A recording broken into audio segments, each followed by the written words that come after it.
மராட்டியத்தில் நாளை மாலையுடன் பிரச்சாரம் ஓய இருக்கும் நிலையில் வேட்பாளர்கள் அனல் பறக்கும் பிரச்சாரத்தில் ஈடுபட்டு வருகிறார்கள். விக்ரோலி தொகுதி சிவசேனா வேட்பாளர் சுனில் ராவத் பிரச்சார களத்தில் இருந்து இணைகிறார். நம்முடைய செய்தியாளர் குணசேகரன், தற்போது பிரச்சார களம் எந்த அளவுக்கு சூடுபிடித்திருக்கிறது? தகவல்கள். நிச்சயமாக மராட்டியத்தில் இருக்கக்கூடிய 288 தொகுதிகளுக்கும் ஒரே கட்டமாக 20ஆம் தேதி தேர்தல் நடைபெற இருக்கின்றது. இந்த தேர்தலுக்கான பிரச்சாரம் என்பது கடந்த ஒரு 10 நாட்களாகவே அனல் பறக்க நடைபெற்று வந்த நிலையில் நாளை மாலையுடன் இந்த பிரச்சாரம் என்பது முழுமையாக முடிவடைய இருக்கின்றது. பிரச்சாரம் முடிவடைவதற்கு இன்னும் இந்த நாளை ஒரு நாள் மட்டுமே இருக்கக்கூடிய சூழ்நிலையில் இந்த இறுதிக்கட்ட பிரச்சாரத்தில் வேட்பாளர்கள் மற்றும் அரசியல் கட்சியினர் தற்பொழுது தீவிரமாக ஈடுபட்டு வருகிறார்கள். மும்பையை பொறுத்த வரைக்கும் இருக்கக்கூடிய 36 தொகுதிகளிலுமே இந்த பிரச்சாரம் களை கட்டி இருக்கின்றது. தற்பொழுது நாம இருக்கக்கூடிய தொகுதியிலும் கூட பிரச்சாரம் என்பது தீவிரமடைந்திருக்கிறது. குறிப்பாக சஞ்சய் ராவத் எம்பியினுடைய சகோதரர் சுனில் ராவத் போட்டியிடக்கூடிய இந்த விக்ரோலி தொகுதியில் தான் தற்பொழுது அந்த பிரச்சார களத்தில் நம்ம பார்க்குறோம். நேரடியாகவே ஒரு 500க்கும் மேற்பட்ட வாகனங்களில் பேரணியாக சென்று மக்களிடையே ஆதரவு திரட்டக்கூடிய அந்த காட்சியை நம்ம பார்க்க முடிகிறது. மகாராஷ்டிராவை பொறுத்த வரைக்கும் ஆளுகின்ற மகாயுதி கூட்டணிக்கும் அதே போன்று காங்கிரஸ் தலைமையிலான மகா விகாஸ் அகாதி ஆகிய 2 கூட்டணிகளுக்கும் இடையேயான அந்த போட்டி என்பது கடுமையாக நிலவிக் கொண்டிருக்கிறது. இதிலும் குறிப்பாக 2 கூட்டணியிலுமே சிவசேனாக்கள், உடைபட்ட 2 சிவசேனாக்கள், அதே போன்று 2 தேசியவாத காங்கிரஸ் கட்சிகளும் இந்த கூட்டணியில் நேரடியாக களம் இறங்கி போட்டியிட்டு இருக்கக்கூடிய சூழ்நிலையில் இந்த போட்டி என்பதும் ஒரு கடுமையான ஒரு சூழலில் இருக்கிறது. ஆகவே 2 கட்சிகளுமே, குறிப்பாக 2 கூட்டணிகளில் அங்கம் வகிக்கக்கூடிய சிவசேனா மற்றும் அதே போன்று தேசியவாத காங்கிரஸ் கட்சிகள் இந்த தேர்தலில் தங்களுடைய மக்களுடைய செல்வாக்கை நிரூபிக்க வேண்டிய கட்டாயத்தில் இருப்பதால் ஒரு தீவிரமான பிரச்சாரத்தில் களமிறங்கி மக்களை கவர்வதற்கான பல்வேறு யுக்திகளை கையாண்டு தேர்தல் பிரச்சாரத்தில் ஈடுபட்டு வராங்க. வீடு வீடாக சென்று பிரச்சாரம், இதுபோன்று நூற்றுக்கணக்கான வாகனங்களில் வீதி வீதியாக சென்று ஆதரவு திரட்டுவது என பல்வேறு வகையான யுக்திகளை கையாண்டு தற்பொழுது இந்த பிரச்சாரத்தில் ஈடுபட்டு இருக்காங்க. இந்த பிரச்சார களம் எப்படி இருக்கு அப்படின்னு சொல்லிட்டு நம்ம இங்கே இருக்கக்கூடிய சிவசேனாவுடைய ஒரு நிர்வாகி இருக்காங்க, நம்ம அவங்ககிட்ட பேசலாம். சார் வணக்கம். இந்த பிரச்சாரம் அப்படிங்கிறது எந்த அளவுக்கு போயிட்டு இருக்கு? இப்போ இந்த கடந்த ஒரு வாரத்துக்கு மேலாகவே இந்த பிரச்சாரம்லாம் பண்ணிட்டு இருக்கீங்க. இந்த பிரச்சாரம் எப்படி இருக்கு? வணக்கம் அனைவருக்கும். மும்பையில் நம்ம ஏராளமான தமிழர்கள் இருக்கோம். எப்பவுமே இங்கே இந்த கூட்டணிக்கு ஆதரவாக தான் இருக்குது. கடந்த பார்லிமெண்ட் தேர்தலில் பார்த்தீங்கன்னா 48 சீட்டுகளில் 32 சீட்டு இந்த இந்தியா கூட்டணி, அதாவது மகா விகாஸ் கூட்டணி வெற்றி பெற்றது. எங்கள் தொகுதியில் கூட இந்த உத்தவ் தாக்கரே சிவசேனா தான் வெற்றி பெற்றது.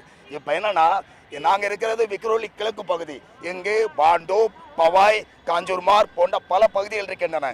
இங்கு ஏறக்குறைய 7000 தமிழ் வாக்குகள் உள்ளன. மேற்கு பகுதியிலே பாண்டு மேற்கு ஏராளமான மக்கள் இருக்கின்றார்கள். அனைவருமே கடந்த பாராளுமன்ற தேர்தலில் போல சிவசேனா உத்தவ் தாக்கரே கூட்டணியை தான் வாக்களிக்க போகிறார்கள். ஏனென்றால் மண்ணின் மைந்தர்கள் மராட்டியர்கள் அவர்கள் கட்சியை உடைத்துவிட்ட கோபத்தால் தான் கடந்த பாராளுமன்றத்தில் இவ்வளவு பெரிய வெற்றியை பெற்றார்கள். இப்போது கூட கடந்த 15 நாட்களாக நாங்கள் தீவிர பிரச்சாரத்தில் இருக்கின்றோம். மும்பை தமிழர்கள். நான் இந்த பகுதியிலே தமிழ்ச்சங்கம் பாண்டு என்ற பகுதியை அமைப்பை 15 வருடங்களை நடத்தி வருகிறேன். இந்த முறை கண்டிப்பாக இந்த பகுதி வேட்பாளர் சுனில் ராவத் அவர்கள் 4வது முறையாக மிகப்பெரிய அளவிலே வெற்றி பெறப் போகிறார். அவருக்காக தமிழர்கள் வேலை செய்கிறோம். ஏனென்றால் தமிழர்களுக்கு எந்த பிரச்சனை என்றாலும் முன்னால் நின்று செய்யும் நபர் தான் இந்த எம்எல்ஏ. எனது பக்கத்து வீட்டுக்காரர், குடும்ப நண்பர், அருமையான. இப்போ கட்சி உடைபட்டதுக்கு பிறகாக இப்போ உங்களுடைய அந்த கட்சி சின்னம் அப்படிங்கிறது அவங்க கிட்ட இருக்கு, ஷிண்டே கிட்ட இருக்கு. அப்போ அந்த சின்னத்தை எப்படி கொண்டு போய் இப்போ புதுசாக உங்களுக்கு கொடுத்துருக்கூடிய இந்த தீப்பந்த சின்னத்தை எப்படி மக்கள்கிட்ட கொண்டு போய் ரீச் ஆயிருக்கீங்க? அந்த மக்கள்கிட்ட அது எந்த அளவுக்கு ஈடுபடும், ஓட்டு போடுவாங்களா அவங்க? அருமையான கேள்வி நண்பரே. இதே கேள்விதான் கடந்த பாராளுமன்ற தேர்தல் ஏப்ரலில் கேட்டாங்க. மே 20 தேர்தல் நடந்தது. அப்போ 48 தொகுதியில் 32 தொகுதி இதே புது சின்னத்தை தான் ஜெயிச்சாங்க. கூட்டணியில் காங்கிரஸுக்கு அதே சின்னம், சரத்பவாருக்கு வேற சின்னம், இவங்க உத்தவ் தாக்கரே சின்னம் வேற. இந்த புது சின்னத்தை வச்சு 32 தொகுதியில் ஏறக்குறைய 75% மாபெரும் வெற்றியை பெற்றார்கள். இப்போ அதுக்கப்புறம் தினமும் பிரச்சாரம், சமூக ஊடகங்கள், பெரிய பெரிய ஊடகங்கள்லாம் பிரச்சாரம் ஆனது. அதனால கண்டிப்பாக நிச்சயமாக 288 தொகுதியில் 200 தொகுதியில் உறுதியாக வெற்றி பெற்று இந்தியா கூட்டணி ஆட்சி அமைப்பு என்பது எனது கருத்து, மக்களின் பொதுவான கருத்து. இப்போ இந்த பிரச்சாரத்தில் என்ன மாதிரியான வாக்குறுதிகள் எல்லாம் முன் வச்சு நீங்கள் பிரச்சாரம் பண்ணிக்கிட்டு இருக்கீங்க? அது குறிப்பாக தமிழர்கள் வாழக்கூடிய பகுதிகளில் இங்கே முக்கியமாக ஒரு கிழக்கு பகுதி மேற்கு பகுதி இணைக்கிறது பாலம் கிடையாது. அதை கண்டிப்பாக பண்ணித்தரேன்னு சொல்லியிருக்காரு. தமிழ் வகுப்புகள் நாங்கள் நடத்துகிறோம் சங்கத்திலேருந்து. அதுக்கு கண்டிப்பாக கட்டடம்லாம் கட்டி தரேன்னு சொல்லியிருக்காங்க. ஏதாவது ஒரு இடம் சொல்லுங்கள், ஒரு கட்டடம் பண்ணி தராங்கிறாங்க. ஏன்னா மக்களுக்கு தமிழ் தெரியும், பேச தெரியும், பிள்ளைங்களை எழுத படிக்க தெரியாது. அதனால் எங்கள் தமிழ்ச்சங்கம் சார்பாக, பாண்டு சார்பாக நிறைய வகுப்புகள் நடத்துகிறோம். அதுக்கு உதவி செய்கிறாரு. தமிழர்களுக்கு சின்ன பிரச்சனைனா ஹெல்ப் பண்ணுறாங்க. ஏதாவது லோக்கலில் போலீஸ் ஸ்டேஷன், வேலை வாய்ப்பு சர்டிபிகேட் எது வாங்கினாலும் சார் தான் அவர்கிட்ட செய்யலாம். செஞ்சுட்டு இருக்காரு, செய்வார், அதுக்கு நான் உறுதி. இந்த தொகுதியை போலத்தான் இந்த மும்பையில் இருக்கக்கூடிய பல தொகுதிகளில் இந்த பிரச்சாரம் களை கட்டி இருக்கின்றது. மும்பையை பொறுத்த வரைக்கும் ஒரு 20 லட்சம் தமிழர்கள் வாழ்கிறார்கள்.